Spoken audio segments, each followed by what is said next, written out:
Steve, thank you so much for your time. First and foremost, an exciting press conference just there between Conor Walker and Sam Eggington and everybody on the undercard. How do you have the main event playing out? Well, first of all, it's great for the area, for the region. You know, a big fight in Walsall, a big fight in Wolverhampton, a big fight in Birmingham.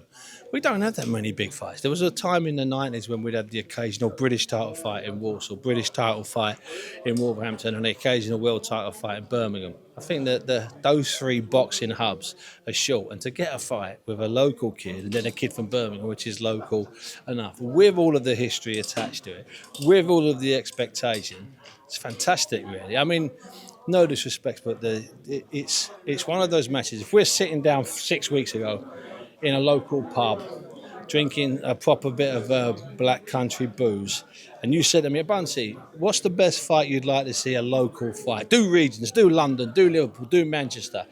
I'd be thinking about them, but the Midlands, nah, straightforward, easy.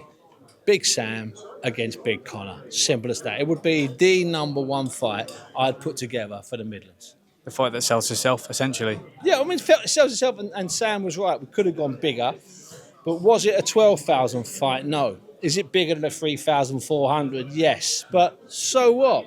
You know, make it so that it's an event. Make it so that no one will want to miss this next time, in which case we go to 10 or 12,000 in one of those horrible halls at the NIA or whatever it's called these days. NEC, I have no idea. I've never liked the place. It just doesn't work for me down there. It's neither here nor there. But maybe we go there. I mean, if we have got a genuine sellout here. I mean, so much so I know that you know, even the media, there were some restrictions, and that's brilliant. That's brilliant. That's brilliant for this area, brilliant for the region. You've got 4,000, 3,000 something people coming into town. Taxis, hotels, restaurants, bars, and shops. People forget that. When the Klitschko brothers fought all over Germany, they generated millions for that city. Sure, there were 20,000 in stadiums, 50,000. Watched Tyson Fury against Vladimir 2015 November. But even on a smaller scale, 3,000 people arriving anywhere near a venue for a weekend, they're going to have some fun. They're going to spend some money. It's great for a city. Yeah. Just in Sam's last fight against Lee Cutler, obviously he sustained that cut.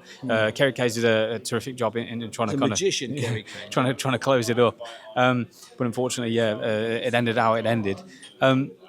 Following on from that, Sam had made a comment about having the backing of everybody at Eastside and how great it was that they truly, thoroughly believed in him, John Pegg, everybody there. How important is that to have the backing of, you know, those close circles within your gym? For local fighters who aren't on the rosters of the major promoters, and when you're on the roster of a major promoter, you're not really a local fighter anymore. You're an Eddie Hearn fighter, a Frank Warren fighter, a Mick Hennessy fighter, a Ben Chalon fighter. But John Pegg has worked tirelessly and doesn't get enough credit for what he's built at Eastside. And sure, he has better years than other years. And that's occasionally been the case. You know, he might have a really bad year one year, then another year he'll have him on a run, Shakan Pitters on a run. But Sam has just, you know, he's just got better and better, Sam. From the kid that could barely communicate, and that's not a slight, that's a fact. He was painfully shy, hated doing media. You know, he took his own with Conor Walker here today, and Conor Walker, by the way, is one of the top talkers and entertainers outside the ring in our business. And so I think it's brilliant that happens. And you could just see the different members of Eastside floating around in this press conference, packed out press conference here at this hotel. And it'll be the same on Saturday night. Steve, thank you so much for your time, and I hope you enjoy Fight Night. My pleasure. Thanks very much. Thank you.